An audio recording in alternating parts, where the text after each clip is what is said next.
In the last 3 days before I leave this world, I decided to be a perfect husband to Helen, just as she had always wanted. I no longer fought with her endlessly about her first love. On the first day, she scoffed, "Glad you finally wised up.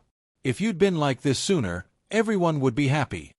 On the second day, her gaze was complicated, her voice full of confusion.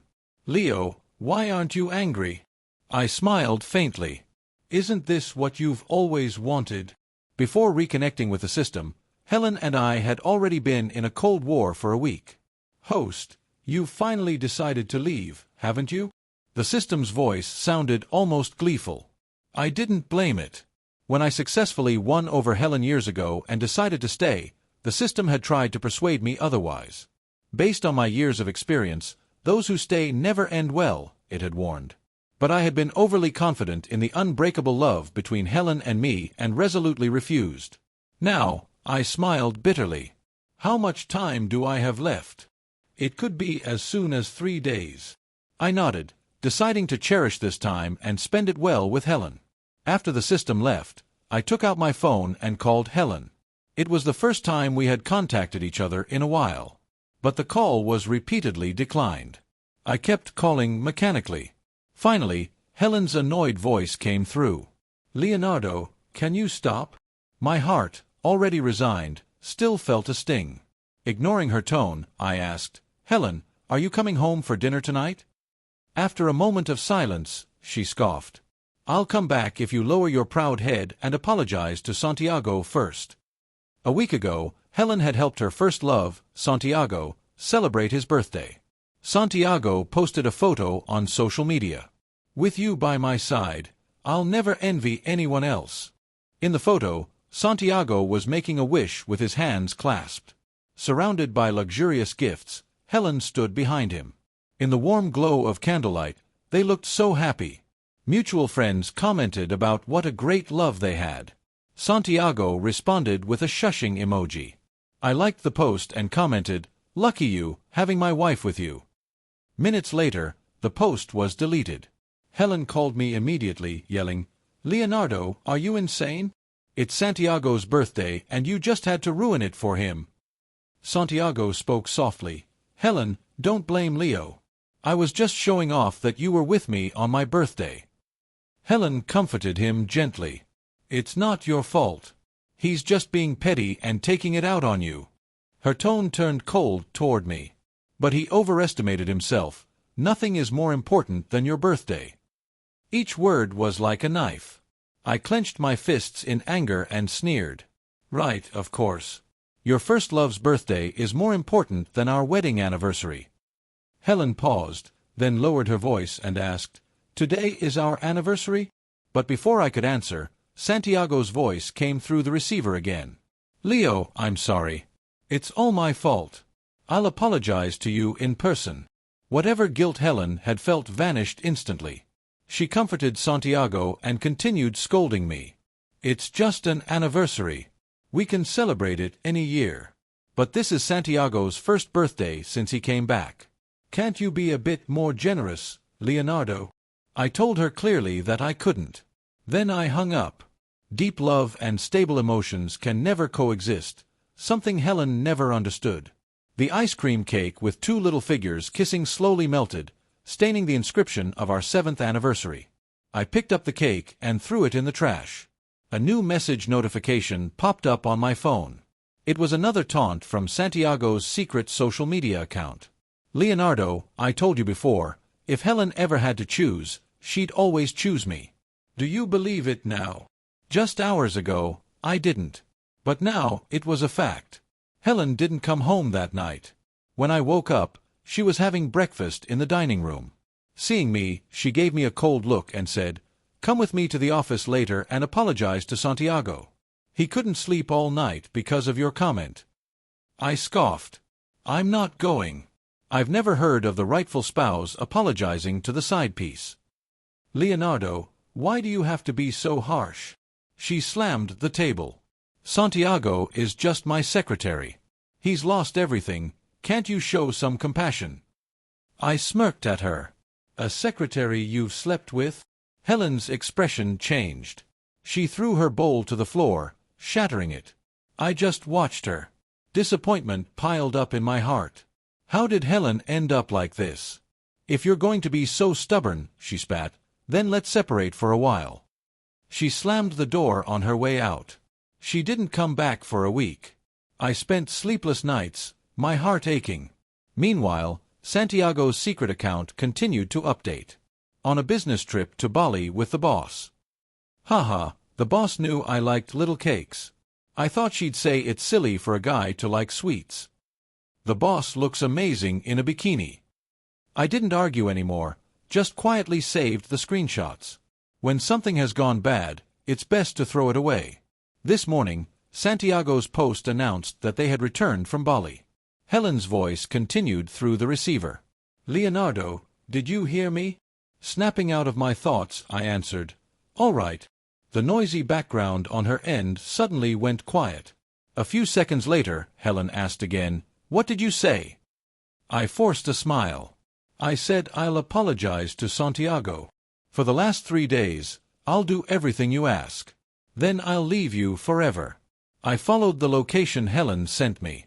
The lively private room was buzzing with people. As soon as I appeared at the door, someone spoke up. Leo's here. The teasing voice was full of anticipation. Ever since Santiago returned, Helen and I had been fighting every few days. All our friends knew about it. I scanned the room and found Helen sitting in the center of the sofa. Our eyes met, her expression unreadable. Santiago was sitting next to her. Leo, I heard you're here to apologize to Santiago, right? Someone jeered. Helen's friends were the best at going with the flow. When Helen loved me, they called me Leo and never joked with me. Now that Santiago was back, anyone could see his place in Helen's heart. Their attitude toward me had changed. There was a lot more disdain. I stepped forward, glancing at the wine glasses filled on the table. I picked one up lightly. To show my sincerity, I'll drink this glass as an apology to Mr. Han. Helen tilted her head, silently watching me. The people around us were all excited, as if they were watching a show. Leo, what are you doing? Santiago suddenly stood up and grabbed the glass from my hand. Leo, you had every right to scold me. You don't need to apologize. But his expression said otherwise. He looked like I had forced him. A flicker of pain flashed in Helen's eyes, and she stood up, urging him to sit back down. If he misunderstood you, he should apologize. I'm here, so there's nothing to worry about. Santiago looked gratefully at Helen, then after a few seconds turned to me. Then Leo, just drink this glass and all our misunderstandings will be cleared. He smiled and handed me the glass. Leo, you're not upset now, are you? I looked at Helen and gave a faint, indifferent smile, taking the glass. Of course not. I raised the glass. Everyone here, be my witnesses. Previously, I misunderstood Helen and Mr. Han's relationship, which caused trouble for Mr. Han. Today, I'll drink this glass as self-punishment and apologize to Mr. Han. After I finished speaking, I looked around at everyone present. They all seemed stunned. Someone whispered, "Is this really the Leonardo who never bows his head?" Helen, sitting in the center, also looked momentarily stunned. Ignoring her fleeting look of shock, I raised my hand and downed the glass of wine. I was allergic to alcohol. Others might not know, but Helen did. As I finished the glass, my body already felt like a piece of driftwood floating in a river. Someone helped steady me.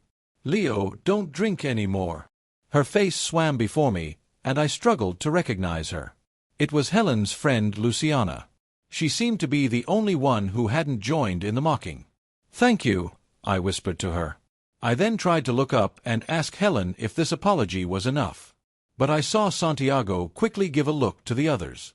Immediately, someone jeered loudly, "Leo has a good tolerance, but one glass isn't enough to show real sincerity." They maliciously pushed a whole bottle of red wine toward me, then looked back at Helen. "Helen, don't you think so?" Helen frowned, just about to speak. Santiago's voice interrupted again. "Don't say that. Leo's lowering himself to apologize to a guy like me. That's already more than I deserve. As long as Leo doesn't barge into the office to humiliate or hit me again, I'll be thankful." Helen looked at him incredulously. He barged into the office and hit you? When? Her voice rose, and the entire room went silent. It was on my first day as your secretary, Santiago said. Anger rose in Helen's eyes as she turned to look at me. I admitted calmly, that's right. I did go that day. Before that, I had argued with Helen countless times because of Santiago. In the dead of night, Santiago would call her to accompany him to the hospital for stomach pain. When buying clothes, Santiago would send pictures to ask her which one looked best. We argued. We fought. Helen, can't you care a bit more about my feelings? I love you. I can't help but mind you being so close to another man. It hurts me too. You know you're the most important person to me in this world, she had said. She promised to keep her distance from Santiago. But just a few days later, I received a message from Santiago. Leo, what's the point of trying to stop me? As long as I say a few words, Helen still made me her secretary. I thought he was lying, trying to stir up trouble. I believed Helen wouldn't deceive me. But still, with a trace of unease, I went to Helen's office quietly. And there I saw Santiago sitting in the secretary's office. He propped up his hand, looking smug. Leo, check out my watch. Helen gave it to me as a welcome gift. His smug face disgusted me. I raised my hand and punched him. Santiago, picking up someone's leftovers, aren't you disgusted? He rubbed his face but looked at me with an arrogant smile. Leo, are you scared because you feel like you're losing Helen? Now Santiago touched his unmarked cheek and said, Leo only punched me once. I'm a grown man. One punch is nothing if it calms him down. Helen's face darkened as she looked at me, eyes filled with rage, as if to swallow me whole. Leonardo, I thought you were just possessive and couldn't handle Santiago's return. But I didn't expect you to be someone who would fly into a rage and hit others. Her cold voice showed no compassion. I think even drinking the whole bottle is too lenient for you. I looked up in shock. Is that really how you see me? Helen scoffed. Actions speak louder than words. You know I can't drink. I stared at her. Helen sneered. Then what are you here for today? She looked toward the door behind me. If you're not here to apologize, you can leave now. My heart felt like it was being stabbed by 1,000 needles. It was as if a hand had clenched around my heart, making it hard to breathe. I was surprised to realize that before coming here, I thought I was ready to leave this world. But it seemed there was still a sliver of hope in my heart. Maybe it was all a misunderstanding. Maybe she still loved me. But that bottle of wine crushed that last bit of hope. Helen, I won't love you anymore. I smiled at her. If I drink this bottle, will you come home with me? Santiago also looked up at her. Helen's eyes gave nothing away as she slowly said, The person you need to apologize to is Santiago, not me. Leonardo, adults should take responsibility for their actions. I swallowed the bitterness in my throat and nodded. All right. But in the next second, the bottle was snatched from my hand. Leo, drinking a whole bottle could kill you.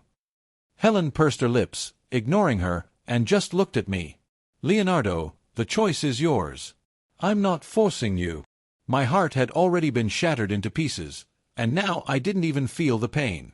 I'll drink. I took the bottle from Luciana, quietly thanked her again, and put my mouth to the bottle, gulping it down. In my daze, I seemed to see Helen pushing through the crowd, walking toward me. The bottle was taken from my hand, and my body fell heavily. Helen, this wine is damn bitter. In my dream, it felt like I had returned to 7 years ago. I had just arrived in this world. Back then, Helen was repressed in pain and hated everyone around her. She was an illegitimate child, brought back to the Ku family only after her mother passed away. The system reminded me of the story's background. When Helen was a child and first returned to the Ku family, she wasn't liked by the other children from prominent families and was often bullied. One time, when a group of these children were shooting her with water guns, Santiago, dressed in a little suit, stepped forward to defend her. This became a cherished memory that Helen would never forget. But what she didn't know was that Santiago was only doing it to impress the heroine who was watching from a distance, trying to appear brave and kind. Helen, in all this, was merely a tool. When I arrived, Helen was already making a name for herself in the Koo family. But she was cold-blooded, ruthless in business, and not favored by the patriarch of the Koo family. I, the youngest son of a family that had been friends with the Koo family for generations, had just returned to the country and was introduced to her as a potential match. Initially, Helen had no interest in me. For an entire month, there was no progress.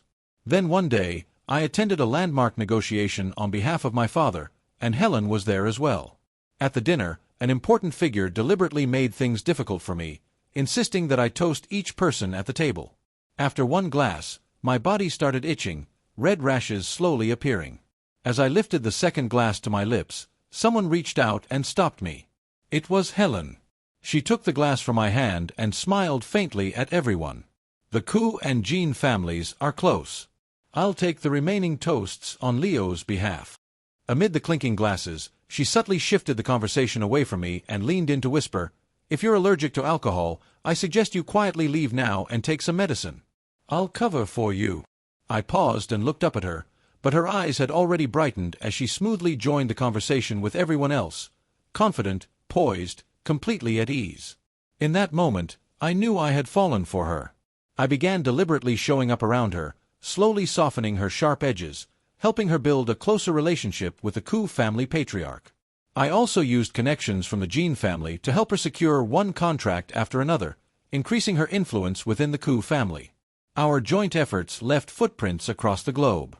During a negotiation in Southeast Asia, we were caught in a crossfire between local factions. We were trapped for 3 days and nights. As we were about to leave the jungle, we encountered bandits. I stepped in front of her, and a bullet hit my left chest. In that critical moment, the backup we had arranged finally arrived, rescuing us from the group of desperados. In the car that took me to the hospital, Helen's eyes were swollen from crying, her tears falling heavily onto me. She was trembling all over, asking why I was so foolish, begging me to hold on. She said, "We haven't had our wedding yet. You haven't become my husband. You can't die." At that moment, I truly thought I would die on that land. I raised my hand to touch Helen's face and forced a smile. "Don't cry, Helen. I came to this world just for you." At the same time, the system notified me, "Host, progress is at 100%. Congratulations, you've succeeded." Luckily, the bullet hadn't hit a fatal spot, and I survived. After 3 months of recovery, I married Helen in a grand wedding that made headlines worldwide. On countless nights after we were married, during our passionate moments, she would repeatedly tell me she loved me. By then, Santiago had already married the heroine overseas. I thought there would be no more complications in our world. In a daze, I felt someone trying to undress me. I pushed her away forcefully. "Don't touch me." The person hesitated, her hand pausing over the scar left by the bullet. The wound had long healed, new flesh growing over it, but the memory of that moment was forever etched onto my body. She seemed stunned for a long time. She coaxed softly, "Stop fussing. Let's get you changed and take a bath." She kept muttering things I couldn't make out. I covered her mouth. "So noisy." Then suddenly, I felt a surge of sadness and gave a bitter laugh. She asked what I was laughing about. I said, "My wife has fallen for someone else. I love her, but she doesn't love me anymore." She seemed stunned. After that, I don't know what happened. I fell into a deep sleep. When I woke up again, it was already daylight. Sunlight filtered through the curtains, light and shadow dancing across the bedroom. The system's voice spoke up. "Host, you have to leave tomorrow. Do you have any regrets?" It reminded me, Helen is just outside. As soon as the system's voice faded, Helen appeared at the door with honey water. She spoke softly, her expression somewhat unnatural as she looked at me. "Leo, you're awake." I didn't take the glass, instead drinking from Helen's hand. This kind of intimacy was something we hadn't shared in a long time. After Santiago came back, I found Helen repulsive, and we had been sleeping in separate rooms. Helen's eyes brightened, and a smile appeared on her lips. "You knew you couldn't drink, but you insisted," she said, her voice laced with reproach. But almost immediately, she seemed to remember that she had been the cause of it all. She fell silent, a trace of guilt flashing in her eyes. It seemed like she was waiting for my usual sarcastic response. This was how we had interacted most often recently. But I only smiled apologetically. "You're right. I won't do it again." Helen looked up at me in surprise. She wanted to say something, but her mouth opened and closed without a word. I spoke first. "Helen, will you come with me to see Grandpa today?" She nodded immediately. "Of course. Grandpa has been asking about you for a while now." We went to the supermarket together, holding hands as we walked to the health supplement section. I carefully picked out one item after another. Every now and then, I asked for her opinion. After several times, she laughed helplessly. "Are you planning to buy out the whole supermarket?" I looked over and realized the supplements I had chosen were already piled into a small mountain. Helen continued teasing, "Looks like we brought the wrong car today. Should have brought a truck instead of the Bentley to carry all your loot." I smiled. "Better to buy more now so Grandpa won't run out later." "We can always come back if we need more," she replied casually. I smiled without answering, just lowered my head and continued picking out items. But somehow, I felt a pair of eyes watching me, scrutinizing me. I didn't want to think too much about it and ignored it. Once I was done, I asked Helen to call the housekeeper to pick up the supplements. We only carried the best 2 items ourselves. When we reached the underground parking lot, I suddenly exclaimed, "Oh no, I forgot." Helen, seeing my anxious expression, quickly asked what was wrong. I immediately opened the car door and got out. "I forgot to buy knee pads and a back brace. Grandpa's knees and back aren't in great shape." Helen followed me out of the passenger seat, grabbing my hand with an exasperated smile. "It's still hot now. He doesn't need knee pads or a back brace yet." I shook my head. "He'll need them when it gets cold." I ignored her attempts to stop me and kept walking toward the supermarket entrance. Helen caught up, still holding on to me. "Leo, why are you in such a hurry?" She was smiling gently, but I could see the unease deep in her eyes. "I'll come with you to buy them in the winter, okay?" Without waiting for my response, she pulled me back to the car. "Helen, forget it." I sighed inwardly. I was leaving tomorrow, and I didn't want to argue with her. The car re-entered the main road, and Helen remained silent. The quiet atmosphere was somewhat awkward. My eyes unintentionally landed on the car ornament. Helen noticed and quickly explained, "Santiago changed it last time he was in the car. I'll replace it with the original 8 auspicious symbols when we get home." I paused, then spoke slowly. "No need to change it. This little rabbit is quite cute." The yellow light ahead turned red. I stopped the car, and Helen tilted her head to look at me, her eyes filled with questions. "What's wrong?" I asked. She frowned slightly. "You're not angry. Before, whenever Santiago's things were around you, you would get mad." I smiled faintly. So that was it. Now that I didn't care, how could I be angry? "I was wrong before," I said calmly, looking at the license plate of the car in front of us. "You and Santiago have a bond from growing up together. Now that he's divorced, back home, and lost everything, I should be more sympathetic and considerate toward him. I shouldn't have made a big deal out of it before." I sighed softly. Helen's frown deepened. "But the 8 auspicious symbols were something you personally knelt and prayed for. You really don't mind?" The light ahead turned green. I didn't answer and started the car again. But in my heart, I asked myself, did I mind? My thoughts drifted back to the day I went to Mount Wutai. At that time, Helen had already fully taken control of the Ku family, but there were still many on the board who were unhappy with her. Why should a woman be in charge? Why should they be under her? Every now and then, there would be assassination attempts. I was terrified she would get hurt, so I made a special trip to Mount Wutai. I knelt and bowed 3 times, repeatedly praying in my heart for the gods to protect Helen and keep her safe. The 8 auspicious symbols ornament blessed by the monks was also obtained then. The 8 auspicious symbols include the parasol, golden fish, treasure vase, lotus, white conch, endless knot, victory banner, and golden wheel. They symbolize complete blessings and the ability to turn misfortune into good fortune. The entire journey involved 1,080 steps, which left my knees and forehead bruised and scraped. When I returned with the blessed item, Helen found out. She tenderly applied ice to my bruises, kissing the corners of my mouth. She took the 8 auspicious symbols ornament carefully and said that as long as it was there, she would be safe. Now, the ornament had disappeared, and I wouldn't ask about it again. The Helen I had loved wholeheartedly was the one who was passionate and wonderful, not the one now wavering and indulgent of Santiago's provocations. "Leo," she called my name, but her phone interrupted. It was Santiago. Helen hesitated, but I smiled and motioned for her to answer. Before she could react, I reached over and connected the call to the car's Bluetooth system.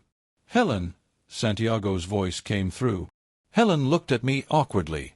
"What's wrong, Santiago?"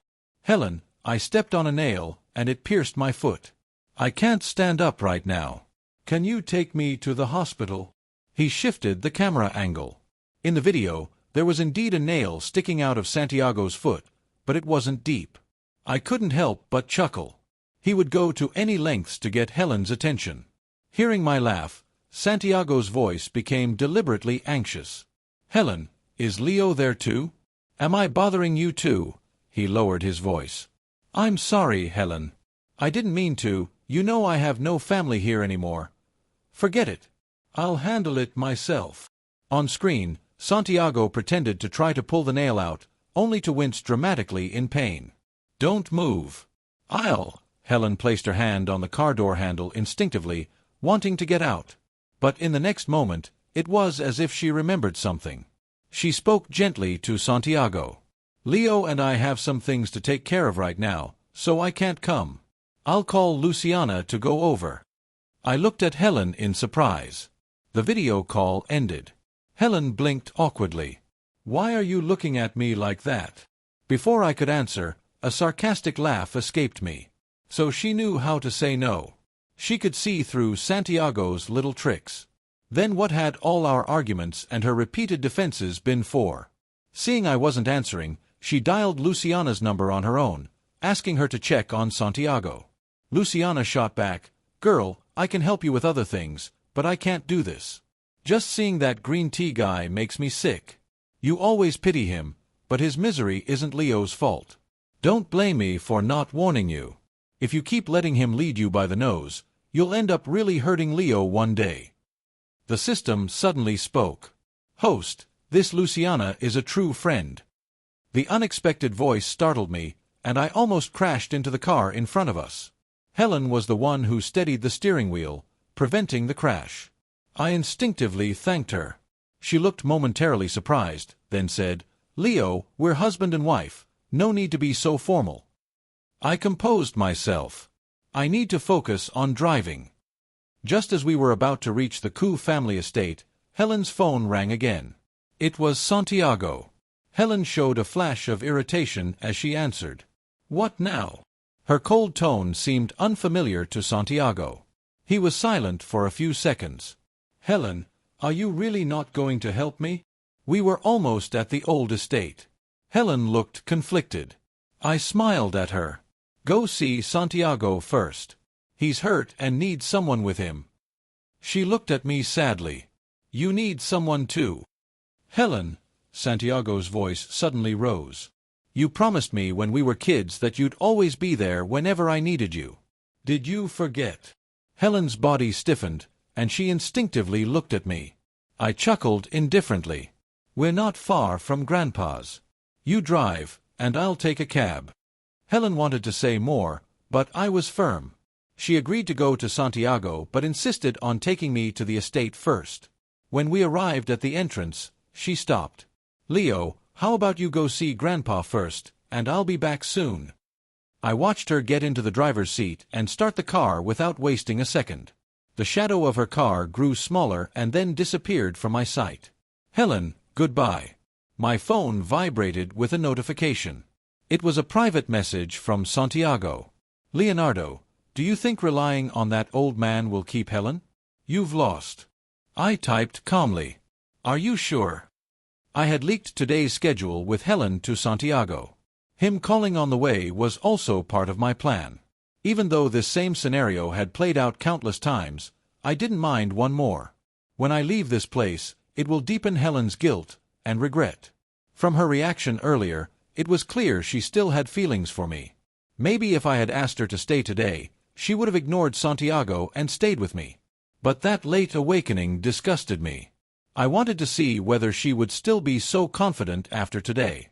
My thoughts were cut off when Grandpa walked out of the estate, leaning on his cane. His gray hair shimmered in the sunlight. This was the old man who had given me the most love and care in my life. It was finally time for our last farewell. No one would have guessed that this gentle, kind old man had once been a powerful figure who moved freely through both the legal and illegal worlds. Take a good look. Doesn't our Leo have some gray hair now too? Grandpa laughed, speaking to the housekeeper beside him. I was momentarily confused. The housekeeper laughed and explained, "The old master is saying Mr. Jean is still so young. Why has he suddenly become so talkative?" I couldn't help but laugh as well. Tomorrow I would be leaving this world forever, so naturally I talked a little more than usual.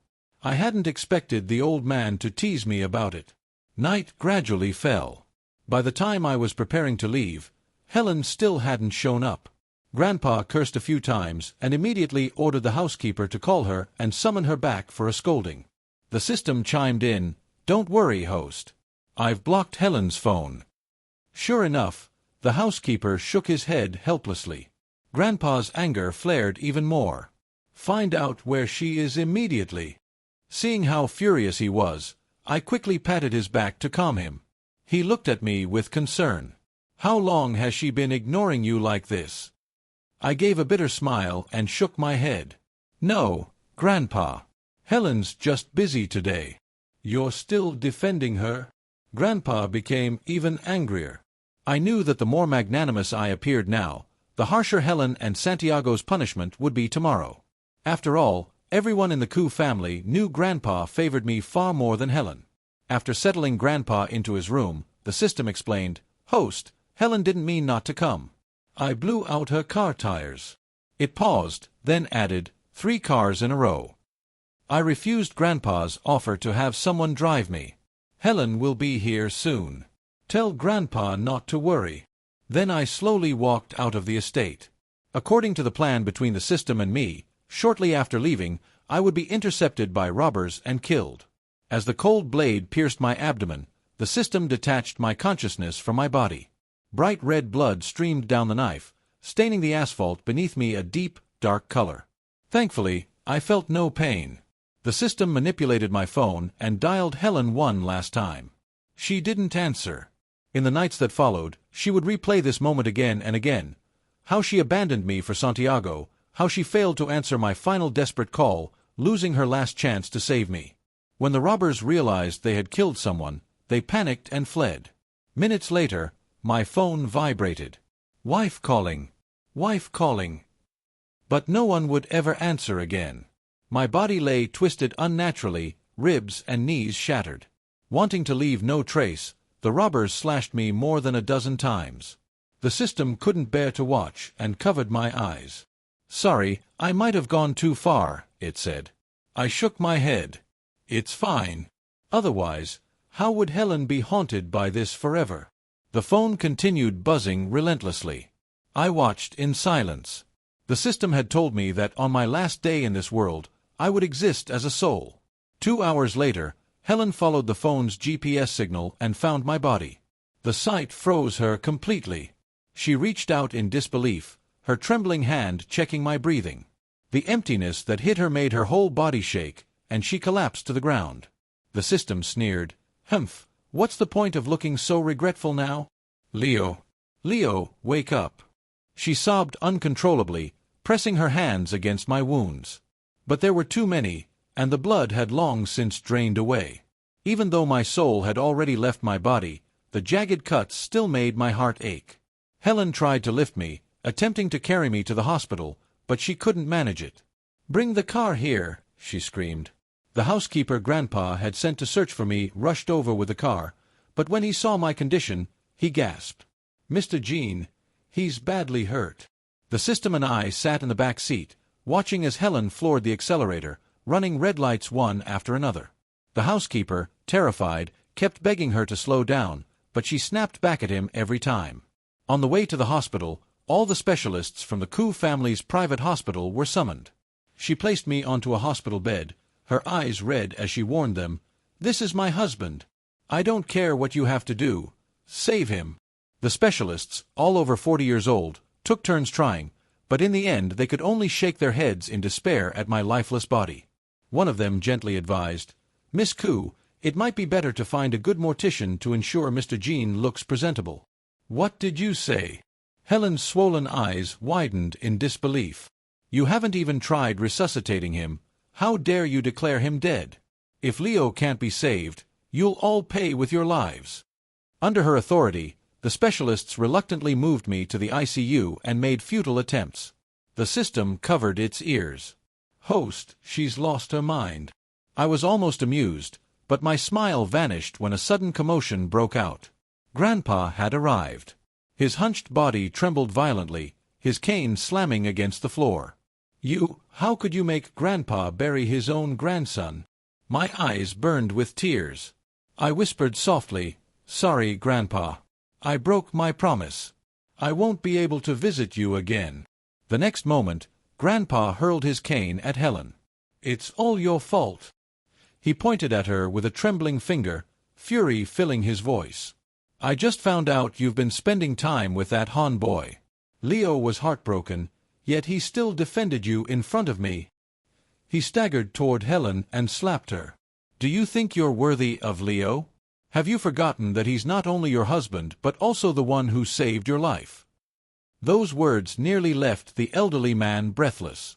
The specialists rushed to give Grandpa first aid. Helen collapsed onto the floor, her empty gaze fixed on my body, tears pouring down her face. "I thought you'd never leave me. Leo, I was wrong. I regret it. Please wake up and talk to me." The ICU was deathly silent. The only sound was the echo of her heart-wrenching cries. Helen unlocked my phone with ease. The password was the date of our wedding. Her hand trembled as the screen lit up, and the first thing that appeared was the private message interface on Weibo. With just one glance, it felt as though she'd been electrocuted, frozen in place, eyes filled with shock.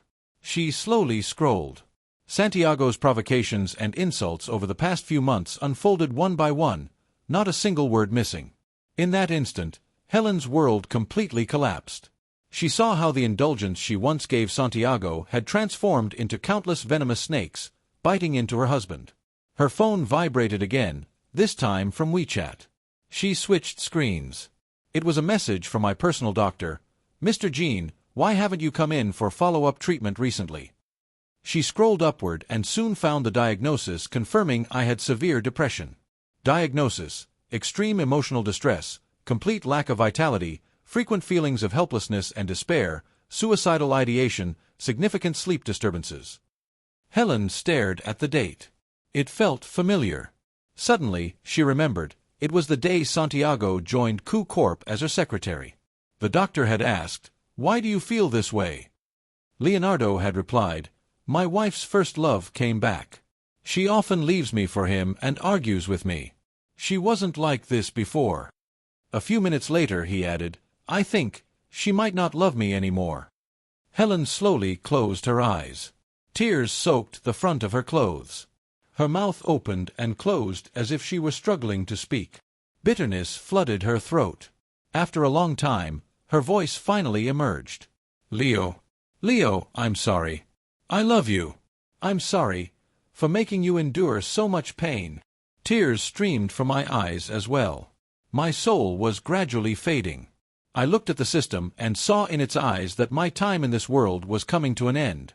Then, to my surprise, I saw Helen's gaze meet mine. "Leo!"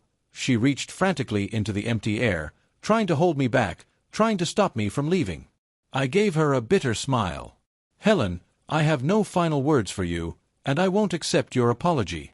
As those words left my lips, my soul completely dissipated under Helen's shattered gaze.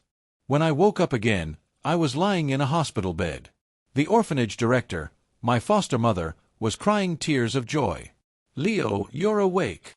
She didn't waste time talking and rushed off to call the doctor.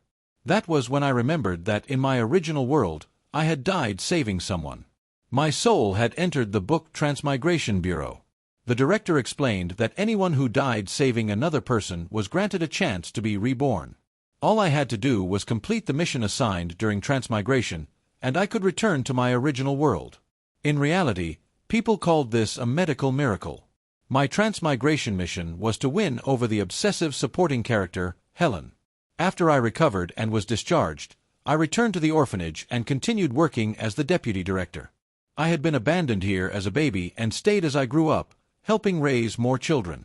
That night, after all the kids had gone to sleep, I brewed a pot of tea and sat in the yard for one last conversation with the system. "Host, Santiago is dead," it said. Huh. I was stunned. Why? Those robbers already had blood on their hands. I made sure that when Ku Grandpa caught them, they implicated Santiago. I gave the system a thumbs up in admiration. But it wasn't finished. He died worse than you did. You know Ku Grandpa used to run the underworld, right? He liked you so much, he did it himself. The system didn't finish, only made a throat-slitting gesture. I could easily imagine how ruthless Grandpa's methods were. And Helen, after you left, Ku Grandpa nearly beat her to death. She gave up on herself, going to your grave every day to drink until she was drunk. She won't last long before she dies of alcohol poisoning. I clicked my tongue in amazement. What a pity, no one left to inherit the Ku family fortune. The system smiled slyly. A stack of bank cards appeared in front of me. Once Helen dies, the Ku family's assets will be transferred to these cards by the Book Transmigration Bureau. Host, are you ready to be super rich? In the quiet summer night, my shout echoed through the yard. I am ready.